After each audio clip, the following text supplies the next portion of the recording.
average contribution across all of the major crowdfunding platforms, being Kickstarter, Indiegogo, and RocketHub, and the others there are numerous others, but they're significantly smaller in terms of traffic and campaigns. The average contribution is $75. So quick back of the envelope math means that if you're looking to raise $75,000, that means getting contributions from, on average, about 1,000 people, which means that you better be ready to contact more than 1,000 people in order to raise that money. This should give you some decent guidelines about setting a reasonable goal, especially since setting a financial goal that's too high can be counterproductive. It actually devalues the worth of my individual contribution, because, hey, if you're looking to raise $10 or $50 million, my contribution of $50 doesn't actually amount to a drop in the bucket. It's not really going to help you get there. So, the easy example, or the two extremes, raising $1 million and you've raised $0 so far, my $50 doesn't matter much. Whereas if you're raising $10,000 and you've raised $9,950, my $50 is all of a sudden incredibly important. So, setting a reasonable financial goal is an important piece of the puzzle.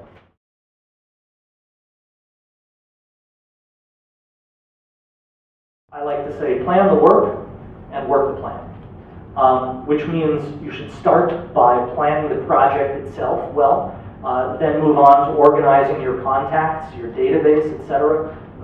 Reach out to them in an organized fashion, and then celebrate milestones as they happen on a daily basis. You're going to be communicating with people on a daily basis, so make sure that you have something to say. Make sure that that something is positive as well.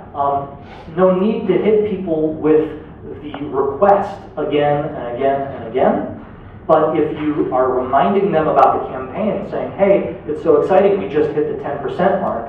Hey, we just hit the 25% mark. People get the idea. They get that folks are contributing. Thanks so much to Bob for making this happen. And then somebody else who knows Bob can say, well, I don't want him to get away with being the only one in our little social group that actioned this. I want that public acknowledgement as well.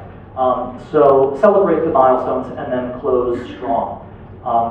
Don't let it just sort of deteriorate at the end and fade away. So in general, who it works for at the moment. An individual or an organization with a core group of supporters to get things started, and a clear project or a clear goal.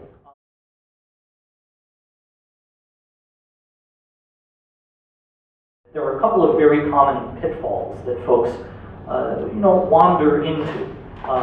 Misunderstanding what crowdfunding is and how it really works. The first, as I like to say, is if you build it, they will come.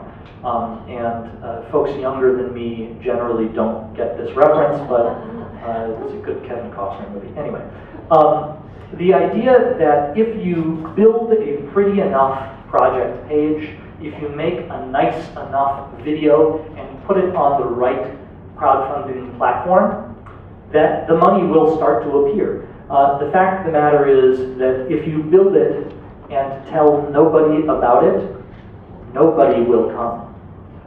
So what you should do, best practices dictate that you should prime the pump, which means reaching out to people in advance of your campaign's launch and discussing with folks, especially those who are nearest and dearest to you, folks who already know and trust you, discussing with them the goals of the campaign, the mechanism of the campaign, what crowdfunding is, since crowdfunding is still a new thing, and encourage them to be your first contributors.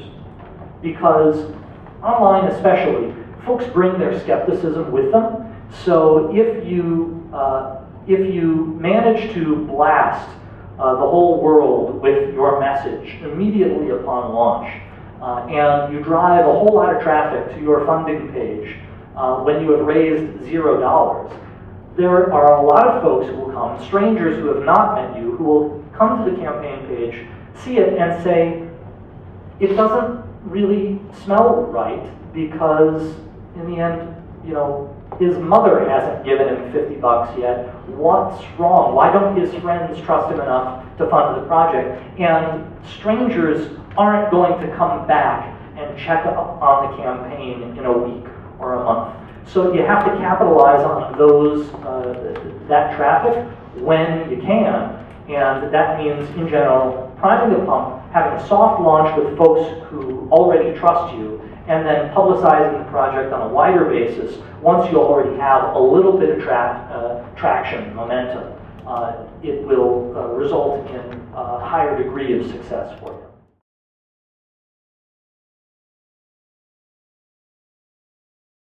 Media strategy for every week that your campaign is going. And the way we broke it down was that each week had a theme. So we really had to focus on theme one for the first day was letting people know, you know, this is Kickstarter, this is what we're doing. Maybe the second week is letting people know how it works. A lot of people, you know, they're really easy platforms to manage, but you have to think about people who aren't necessarily computer savvy. Think of like your Aunt Gertrude, who has never opened her computer ever, or doesn't even have internet. You know, how are you going to take those payments? How are you going to lead them to the site? So it really takes that kind of intimate planning to sit down week by week, and then the management of it. So even though you have a social media strategy that goes week by week, you know, you're going to send out 2 tweets a day, you're going to do 2 Facebook posts a day, and you're going to do 1 blog a week. You know, just to let people know what you're doing, and that's robust. I mean, 2 tweets and 2 posts on Facebook, that's a lot. But prior to that, we made sure that our Facebook platform was built up and ready to go. So that means that we had a Facebook page. It means that we had the right administrators on the Facebook page to be able to monitor the conversations. And for Twitter, it meant that we were also ready to go on Twitter. We were already connected to the people that we needed to be connected to. We were following big media sources, trying to get them to follow us back. And a lot of that too is having the conversations of your Kickstarter or your crowdfunding campaign online. So like he said, you know, just because it's up doesn't mean that people are going, and just because you have it on your Facebook, or just because you have it on Twitter, doesn't mean that people are going to see it and be like, oh my gosh, I have to donate. You have to initiate conversations with people on all your social platforms, and you have to respond. One of the perks that we did, which was one of our really famous perks, was that we actually gave shout outs to every single person who gave us $5 or more. So that turned out to be like anybody who donated ended up getting a shout out on our Facebook and on our Twitter. So every single day that we had somebody give us money, we were on there thanking every single person, whether it was their abuela or their aunts. We were on there just saying thank you so much. We can't tell you how much we appreciate it. And we also try not to make a big lump of it. We wanted to personally thank people as the money kept coming in, because we don't want to be like, thank you Bob, Lydiette, and Lucia, and Maria. You know, there's times towards the middle where the management got a little bit intense, and we're like, just start thanking them. But we also wanted to make it personal and let people know this is so-and-so's uncle, because a lot of our actors had friends and family members who supported big time that they had no idea that they were going to donate $1,000 or $1,500, and they came out of the blue. And then we would be like, whose aunt is this? Who are they? And someone would be like, oh my gosh, that's my grandmother. And so it was those kinds of personal thinking and that personal message that really allowed our fans to stay with us as the campaign drew on.